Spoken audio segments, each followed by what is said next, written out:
பாவங்கள் அப்படின்ற அந்த பகுதியை பற்றி,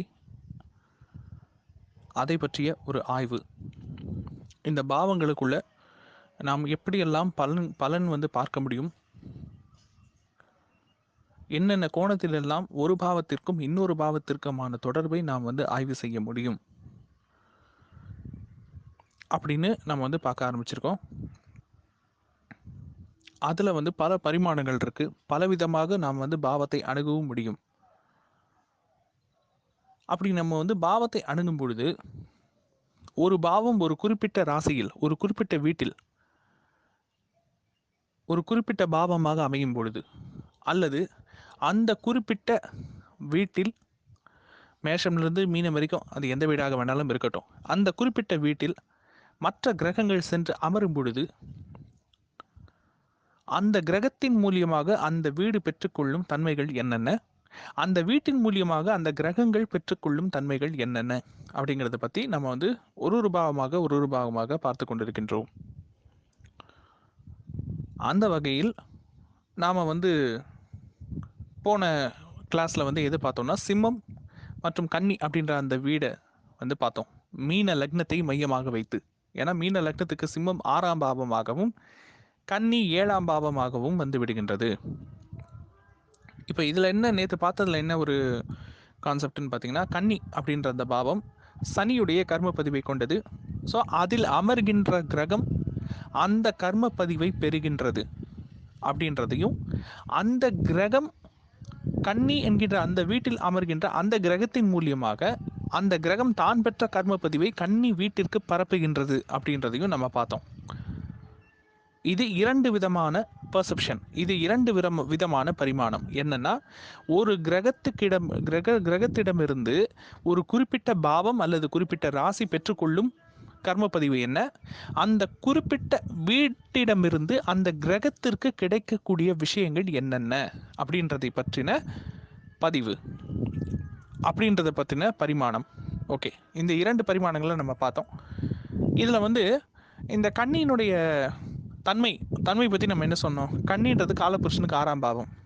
அப்போ கன்னின்றது டீஃபால்ட்டாக வம்பு வழக்கை வளர்க்கக்கூடிய இடம், கடன் பிரச்சனைகளை உருவாக்கி அதை வளர்க்கக்கூடிய இடம், கோர்ட்டு கேஸை சொல்லக்கூடிய இடம், ரெண்டாவது சர்வீஸை சொல்லக்கூடிய இடம். ஆசிரியர் பாவம் 6ஆம் பாவம்ன்றது டீச்சிங். ஓகே, பப்ளிக் சர்வீஸ், உத்தியோகம், இதை சொல்லக்கூடிய இடம், தாய்மாமன் ஸ்தானம், இதெல்லாம் 6ஆம் பாவம் இல்லையா? அப்போது மீன லக்னத்துக்கு கன்னி 7ஆம் பாவமாக வந்து விடுவதனால், அப்போ 7ஆம் பாவத்தின் மூலியமாகவே இந்த கன்னியினுடைய 6ஆம் பாவத்தினுடைய காரகத்துவங்கள் செயல்படுகின்றன. இது ஒரு பார்வை. ரெண்டாவது, கன்னியில் எந்த கிரகம் அமர்ந்தாலும் அந்த கிரகத்தினுடைய கிரக காரகத்துவம் அல்லது அந்த கிரகத்தினுடைய பாவ காரகத்துவங்கள் இந்த கன்னி அப்படின்ற அந்த வீட்டினுடைய தன்மையால் பாதிப்படையும். அந்த வீட்டினுடைய தாக்கம், அந்த வீட்டினுடைய தன்மை அந்த கிரகத்திற்கும் பரிமாற்றம் செய்யப்படும். ஆக அந்த கிரகத்தினுடைய காரகத்துவத்துக்கும் அந்த வீட்டினுடைய தன்மை பரிமாற்றம் செய்யப்படும். எப்படி பரிமாற்றம் செய்யப்படும் அப்படின்னா, கண்ணின்ற வீடு வம்பு வழக்கை சொல்லக்கூடிய இடம், கோர்ட்டு கேஸை சொல்லக்கூடிய இடம், கடன் பிரச்சனையை சொல்லக்கூடிய இடம், ஆரோக்கிய கோளாறை சொல்லக்கூடிய இடம் இல்லையா? அப்போது கன்னி அப்படி என்கின்ற அந்த வீட்டில் செவ்வாய் அமர்ந்தால், செவ்வாய் கணவர், செவ்வாய் இளைய சகோதரர், செவ்வாய் மாமனார், செவ்வாய் நெருங்கிய நண்பர், செவ்வாய் அக்கம் பக்கத்து வீட்டுக்காரர் என 3ஆம் பாவத்துக்கு காரகத்துவமான கிரகம் செவ்வாய். அப்போது செவ்வாயுடைய காரகத்துவங்கள் எதுவாக இருந்தாலும் சரி, அது யாராக இருந்தாலும் சரி, அவர்கள் மூலியமாக இந்த கன்னியினுடைய தன்மையை ஜாதகர் அனுபவிப்பார். இந்த கன்னி கொடுக்கக்கூடிய விஷயங்கள் இருக்கு இல்லையா, இந்த கன்னின்ற அந்த வீடு ஏற்படுத்தக்கூடிய வைப்ரேஷன் இருக்கு இல்லையா, அது என்ன சொல்லும்? போட்டி, பொறாமை, வம்பு வழக்கு, சண்டை, கோர்ட்டு கேஸு, இவை அனைத்தும் எதன் மூலியமாக வரும்? யார் மூலியமாக வரும்? அந்த செவ்வாய்ன்ற அந்த காரகத்துவ உறவு மூலியமாகவே வரும். இளைய சகோதரர், நெருங்கிய நண்பர், கணவர் அல்லது பாய் ஃப்ரெண்ட், இவர்கள் மூலியமாகவே இந்த கன்னி அப்படின்ற அந்த பாவத்தினுடைய தன்மையை சம்பந்தப்பட்ட ஜாதகர் அனுபவிப்பார். சரி, செவ்வாய்க்கு வெறும் கிரக காரகத்துவம் மட்டும் கிடையாது, பாவ காரகத்துவமும் இருக்குது. இப்போ உதாரணத்துக்கு ஒரு மீன லக்ன ஜாதகர் அப்படின்னு எடுத்துக்கொள்வோம். ஏன்னா மீன லக்னத்தை மையமா வச்சு நம்ம பார்த்துட்டு இருக்கோம். மீன லக்னத்துக்கு செவ்வாய் 2ஆம் பாவத்திற்கும் 9ஆம் பாவத்திற்கும் அதிபதி இல்லையா? அப்போ அந்த மீன லக்ன ஜாதகருக்கு 2ஆம் பாவத்திற்கு காரகத்துவமான செவ்வாய் 9ஆம் பாவத்திற்கு காரகத்துவமான பாவத்துக்கு அதிபதியான செவ்வாய் போய் கண்ணியில் அமர்றாரு. அப்போ அந்த கண்ணியினுடைய தன்மை, அதனுடைய தாக்கம் எந்த வீட்டிற்கு வேலை செய்யும்? எந்த வீட்டின் மூலியமாக வேலை செய்யும்? 2ஆம் பாவத்தின் மூலியமாகவும் 9ஆம் பாவத்தின் மூலியமாகவும் வேலை செய்யும். அப்போ இவங்களுக்கு வம்பு வழக்கு பிரச்சனை, சண்டை, பஞ்சாயத்து, விவகாரம் இதெல்லாம் எதன் மூலியமா வரும்? 2ஆம் பாவ உறவு காரகத்துவத்தின் மூலியமாகவும் 9ஆம் பாவ உறவு காரகத்துவத்தின் மூலியமாகவுமே வரும். மீன லக்னத்தை சேர்ந்தவர்கள்ல நான் பார்த்த நிறைய ஜாதகங்கள் தந்தை இந்த மாதிரி மீன லக்னத்தை சேர்ந்தவர்களில் செவ்வாய் சென்று கன்னியில் அமர்ந்த ஜாதகங்கள் நிறைய பேர் நான் பார்த்த அனுபவத்தில் நான் கண்ட நிறைய ஜாதகங்கள்ல தந்தை மூலியமாகவும் மூத்த தாய் மாமா, அதாவது அம்மாவுடைய மூத்த சகோதரர், ரெண்டாவது அம்மாவுடைய மூத்த சகோதரி பெரியம்மா, மூத்த தாய் மாமா, தந்தை, இந்த 3 டொமைன் மூலியமாகவும், இந்த 3 பேருடைய மீடியம் மூலியமாகவும் கடன் பிரச்சனையில் சிக்குவதை நாம் அனுபவத்தில் நிறைய பார்க்கின்றோம். அனுபவத்தில் நம்ம நிறைய ஜாதகத்தில் பார்க்குறோம்.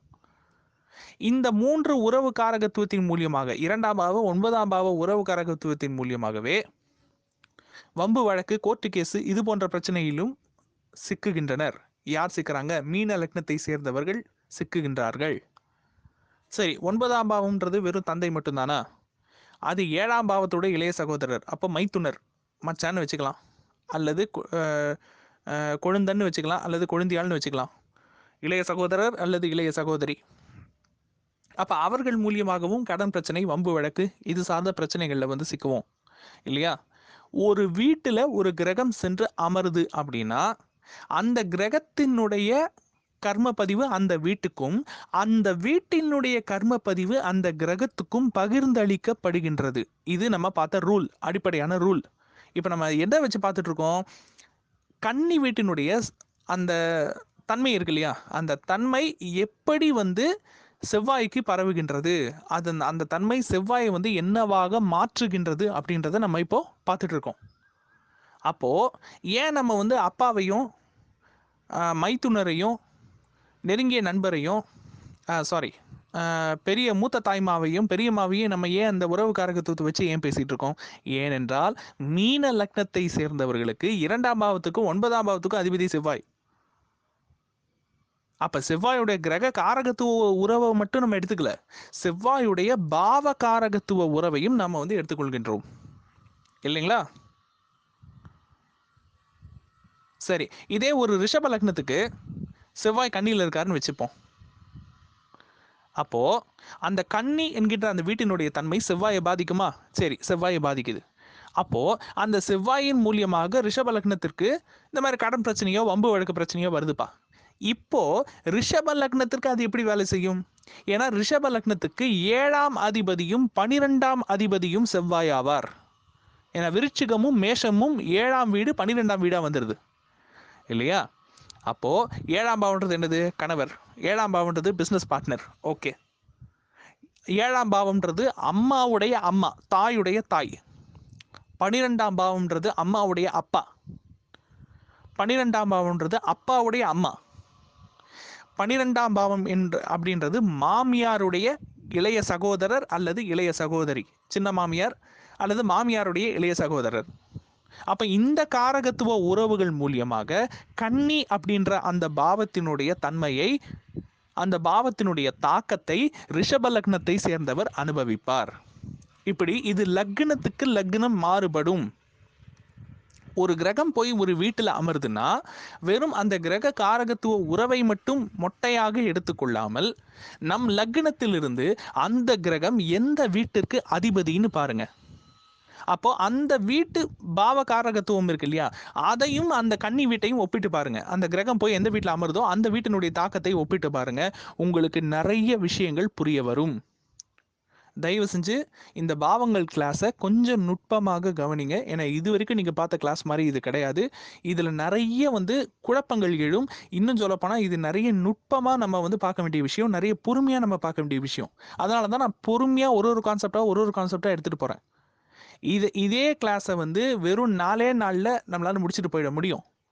ஒரு நாளைக்கு ஒரு பாவம்னு எடுத்தா 12 பாவத்தையும் 12 பாவ அதிபதி 1ஆம் பாவத்தில் இருந்தால் என்ன பலன், 12ஆம் பாவ அதிபதி 2ஆம் பாவத்தில் இருந்தால் என்ன பலன் அப்படின்னு சொல்லிட்டு ஒரு நாளைக்கு ஒரு பாவத்தை கம்ப்ளீட்டாக நம்மளால் முடிச்சிட முடியும், ஒரே நாளில் முடிச்சிட முடியும். ஆனால் ஒரு பிரயோஜனம் இருக்காது.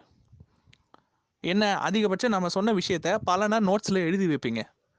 அதை தாண்டி ஒரு விஷயத்தையும் கற்றுக்கொள்ள முடியாது. எப்படி யோசிப்பது, எப்படி ஒரு விஷயத்தை அணுகுவது என்பதை நம்மால் தெரிந்து கொள்ள முடியாது. அதுக்கு உங்களுக்கு ஒரு ஐடியா வரணுன்றதுக்காகத்தான் நான் இவ்வளவு மெனக்கெட்டு பேசிட்டு இருக்கேன்.